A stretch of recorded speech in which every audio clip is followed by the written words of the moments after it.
Assalamualaikum warahmatullahi wabarakatuh. Sahabat Bulan, pernah ngalamin buntu menulis nggak? Berhenti gitu ya, berhenti menulis atau mau mulai susah ya. Istilah lainnya orang lebih kenal ini dengan writer's block atau writing block gitu ya. Jadi ini bisa dialami oleh siapapun, oleh penulis pemula, penulis mahir, saya rasa pernah mengalami ini.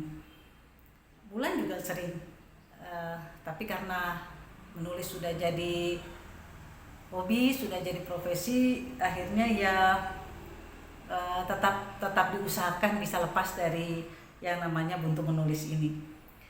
Kalau menurut Bulan, buntu menulis ini disebabkan banyak hal.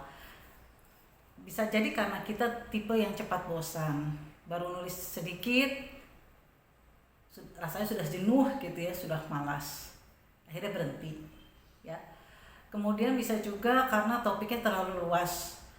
Topiknya yang terlalu luas itu kita jadi kebingungan sendiri, mau memasukkan apa lagi gitu ya, mau memasukkan apa untuk tulisan itu. Nah, kadang-kadang penulis nggak sadar bahwa topik itu sifatnya masih sangat luas gitu ya.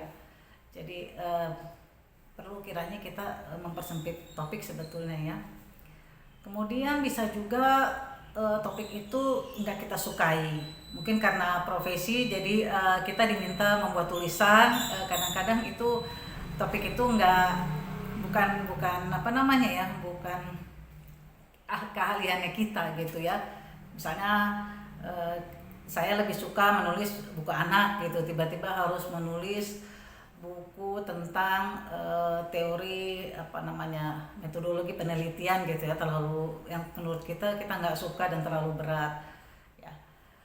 Kemudian bisa juga karena kita udah lama nggak nulis ya, ibaratnya karatan gitu ya, atau kita juga jarang baca, kurang referensi gitu. Jadi seperti orang jalan di tempat, begitu-gitu aja gitu ya, nulis cerpennya begitu aja modelnya gitu ya, nggak menarik gitu. Nah, kadang-kadang Bulan merasakan ini. Kalau udah seperti ini, Bulan perlu apa namanya, perlu lihat-lihat lagi ya, perlu baca-baca lagi. Atau yang terakhir ya, kondisi badan kita yang nggak fit ya, bisa juga jadi penyebabnya. Nah, untuk itu Bulan punya solusinya, terutama untuk diri Bulan sendiri. Yang paling gampang adalah pertama, berhenti sejenak, berhenti aja gitu, sambil mikir gitu ya, atau sambil melakukan me time, misalnya jalan-jalan, bikin-bikin makanan yang enak, bikin-bikin minuman yang segar, lihat-lihat tanaman dulu gitu ya, uprak-uprak tanaman ya, apapun gitu. Atau ibu-ibu ada yang suka ke salon dulu gitu ya, jadi ya bisa bikin pikiran kita fresh dulu. Kemudian yang kedua, ayo gitu, sering-seringlah latihan nulis apa aja gitu, yang gampang-gampang, yang mudah-mudah, tapi jangan ditinggalkan gitu ya. Kalau punya blog ya manfaatkan blognya, kalau punya Facebook manfaatkan status Facebooknya, IG juga bisa untuk bikin caption-captionnya yang baik gitu, yang agak panjang kan bisa juga bikin apa, flash story singkat-singkat juga bisa.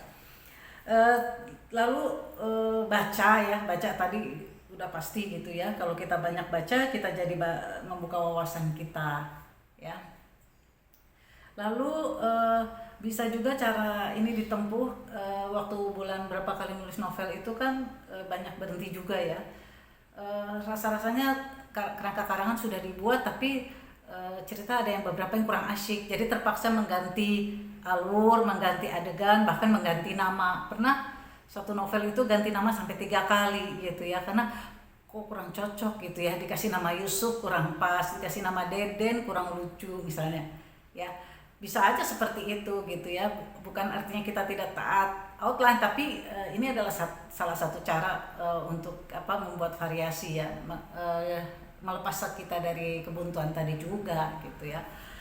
Nah, yang terakhir menurut Bulan sih, yakin aja kalau tulisan kita itu dinantikan banyak orang ya.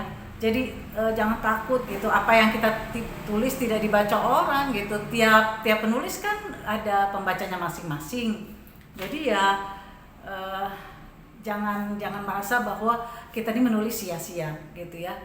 Terus lawan rasa jenuh ya. Disiplin ya, itu prinsip-prinsip Wulan lah dalam menulis. Nah, begitu aja tipsnya. Mudah-mudahan kalau kamu buntu itu bisa kita cari solusinya gitu ya. Pelan-pelan kita lepas, terus kita nulis lagi deh. Teman-teman, jangan lupa di akhir video Wulan kasih catatan ringkasnya ya untuk disimak. Assalamualaikum warahmatullahi wabarakatuh.